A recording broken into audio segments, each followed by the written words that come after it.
And in the industry, people still think a cruise ship is a cruise ship, and it's all the same, and it's so isn't. And together, collectively, with our travel partners and our media partners, we've got such a story to tell to make sure that collectively we get the right guest on the right ship. Because all those who are doing cruising today, of which there's far too few people, they know it, they love it, they know what they get, and they know the brands that they love. But unless collectively we get more people into cruising, then we continue to have a challenge of people just thinking it's a big white ship and they're all the same. And they are so different. And it's really important from my point of view is that everybody and the audience that we're talking to, and we're not looking to talk to everybody. Some brands want to talk to everybody. We don't want to talk to everybody. We want to talk to consumers who really enjoy the finer things in life. And that's what's important. That attention to detail, that level of service, the fact that we spend so much on designing our ships, and we don't just do cookie cutters and then roll one out after the other. It's really important. The fact that people know their wines, they know their cuisine, and they know that extra special touch really is just so special. So it's really important to me. I'm passionate about it. I'm passionate about the industry. I'm passionate about people understanding that if people want the cheapest deal, Celebrity Cruises is not for them. It's not what we're looking for. We're looking for those guests who really want something extra special. So what I want to do today is update some of you on everything that you know, but hopefully give you a bit more information as I'm just hot back from the shipyard in France, Seeing Edge, and really very importantly just focusing in on how important Ireland is to us, and it really is. We would not have put a ship out of Dublin if it wasn't important to us, and I'm so proud. That took a lot of fighting internally because we've got lots of places in the world to put ships, and we all put our business cases forward, and I'm passionate about having a ship out of Dublin. Because the fact that we can showcase a ship here, and bring many of our travel partners on board, and have the opportunity for those who don't want to fly to actually experience a holiday from Dublin, has absolutely been the right thing to do. So we've had a great first season with Eclipse, a ship that's very close to my heart. I launched her in Southampton in 2010. I remember that ash cloud. We all remember that ash cloud. As I say, every cloud's got a silver lining. The best PR we ever had when we sent her off to Bilbao to pick up 2,500 stranded guests from the ash cloud. So it was great to have her here in Dublin this summer, and next summer we're going to have Reflection here. So her younger sister, who currently many of you know is sailing out of Rome and is again a beautiful ship. What my desire though is, with your support, is that in 2020 we show that actually we should be here for the whole of the summer, and sailing here for the whole of the summer. And you know what it does having a ship in Dublin, and the Dublin port team, which is wonderful, Pat Morgan's team, are fabulous to work with, and it's going to be very exciting when the new terminal comes into place.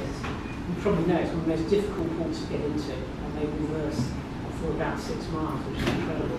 But when that new port comes into play, it's going to be really exciting. But it's really twofold. Not only does it give an opportunity for us to find more and more guests from Ireland who don't want to fly, and I think we're only skimming the surface of that. I mean, in Southampton, there's lots of Brits that go from Southampton because of the ease, because they don't want to fly. We're just skimming the surface here. But also, we're bringing in an awful lot of guests to Ireland, and on each turn, it's worth about €1 million to the Irish economy when we come in here. So about 15,000 guests a year we're either bringing in or taking out. So I'm looking to make that double that to about 30,000. And with all of your support, I'm sure that we can crack that for 2020 is my aim. And if I have to, I'll go with 2021. But together, I'd love to get it for 2020. And then we've just got so much happening. We've got some ship called Edge that we're launching, which is heard about. The sister ship coming in, which again is very exciting, and the Galapagos, and then Revolution. So I sort of touched on this. The audience that we really target more than the luxury lovers. So those who are prepared to pay more for fine things in life. They love the fact that they come to the Ivy Grill. And what a wonderful place this is. And I'm delighted that we are the first travel partners to bring people here. And I understand it's booked up until February next year, if you're looking at the weekend. So, but it's seriously, joking apart, that's the kind of audience that we're really targeting.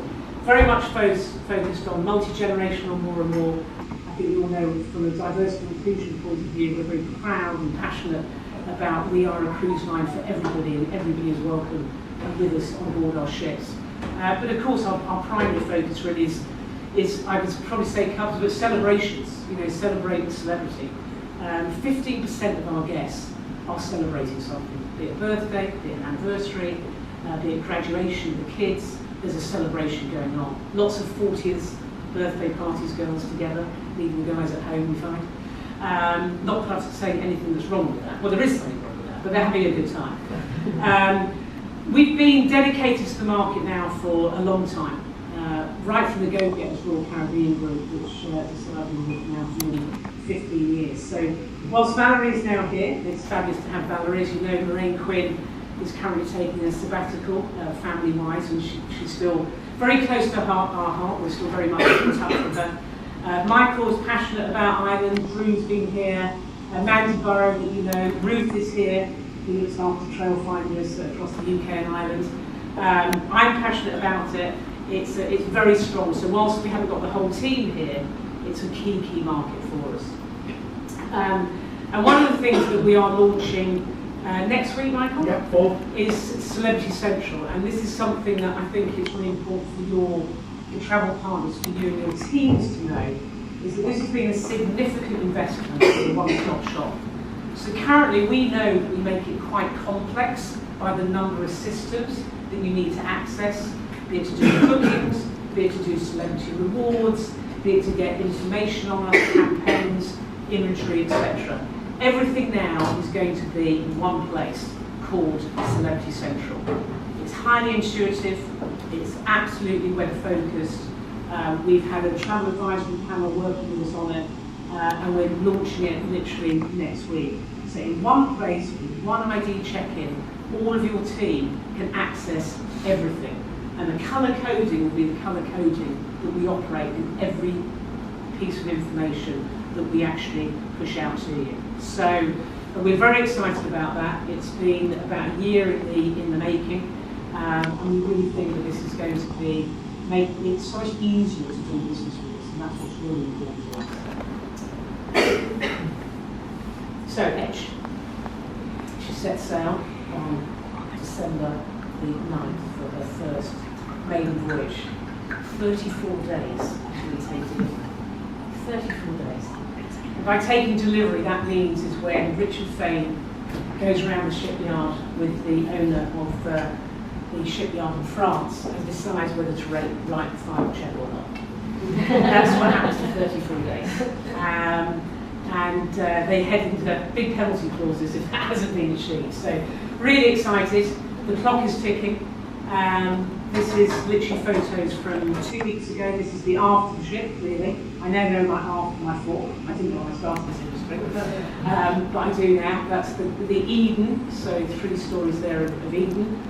This is the magic carpet that is now very much coming to life. So on deck 2, the magic carpet started life out as a thought process by our incredible engineers. And when it's not being used to tender, it's going to be a restaurant and a bar. That's what I mean. So when at lunchtime it will go up to deck 5, and it will be more on 5, sushi on 5. It will be the most incredible seafood restaurant. Whilst you're either decked or sailing or docked or sailing along. At sunset for sundowners, it goes to deck 14, and you can have your cocktails for sundowners. And then at night, it goes up to deck 16, right up to the top there, and it's dinner on the edge. Or, if you want, if there's 100 of you, you can hire it for a private party. So that's what it's been transformed into. We experienced it a couple of weeks ago, it really was magnificent. One of the key things is we're getting more and more outdoor space. Because one of the key things in cruising, generally, you eat inside more than you eat outside. And a lot of our guests want to spend, what do you want to do on holiday? We all want the sunshine, we live on an island. And therefore, the rooftop garden is the evolution basically the lawn club grill. The thing that's most amazing to me is that everything that we've seen today in CGI, computer-generated images, is more and better. It is absolutely as it is. So, wonderful space, lots of open space, with the private cabanas that we have here. This is the jacuzzi. This is working my highlights, unfortunately. This is the jacuzzi martini bar, the martini jacuzzis in the middle there, and one of the largest pools at sea. So significant size swimming pool at sea. And then down on the bottom left, you've got the solarium, as we know, which is for adults only. This is Eden, so you can see there's 3 decks of most expensive glass at sea. You literally don't walk up any steps, you just rotate round. And 3 sort of parts to Eden during the day. Morning, it's what we call chill fill. There'll be wonderful breakfast, you can do yoga classes, you can chill out, it's going to be very sort of meditation, chill out time. At lunchtime it becomes playful as we mix together sort of incredible cuisine for those who want to join in some entertainment. And then at night it all kicks off and it becomes sinful. So not quite sure what will happen there, but it'll be a great mix of entertainment and cuisine. And here's the Grand Plaza, which is what we revealed a couple of weeks ago. This chandelier, and there's a chandelier, has been designed by Joan Mancou, 2 French designers. And literally it's the heart and the soul really of the ship. So it's right in the centre of the ship. That's the martini bar below there. I think a few people might know the martini bar. It hasn't got ice in it because the chandeliers are so significant for it to have potential heat over the ice. But it really will be a stunning location.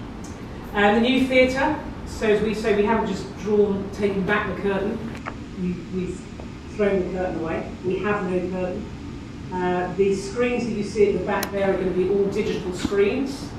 And either from wherever you are in the theatre, it takes about just over 1,000 people, you can see the stage. So no problem at all in not being able to see the performers. And the way in which they get on stage is either through the roof or through the floor. So absolutely no backstage from the performance point of view. It's either upstage or below stage. So that's me taking theatrical productions to the edge, part of the fun. And then Kelly Hoppen designs infinite verandas, so first on ocean cruising. So you can see here that either you can, on the left there, you can extend your room so that it actually includes the balcony. Or you can actually close those doors and then the windows come down and then the sun comes in and you've got your veranda. So it's your choice. It gives you an extra 23% space in the rooms if you leave them open the whole time. If you want to, you can close them, take the window down, and then a bit of a sun trap. You can see it, no shower curtain for us anyway. And you can see on the right there a beautiful design of bathrooms, and she really has given it so much more space.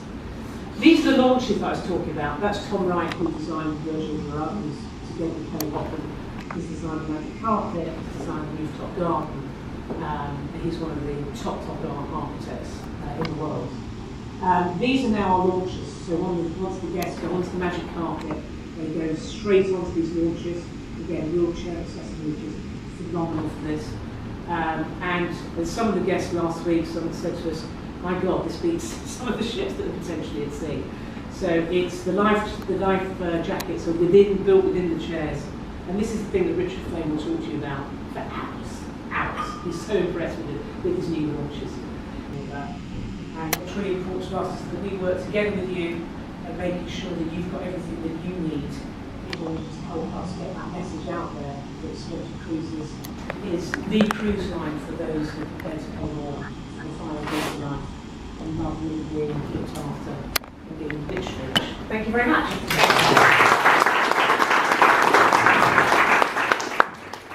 Absolutely huge for all of us, and we are really, really grateful. To look at your plans going ahead, really important for everybody in this room and for all of the trade, and we very much appreciate it. So we want you to know, and for being here today, thank you so much. We really appreciate it. Thank you very much.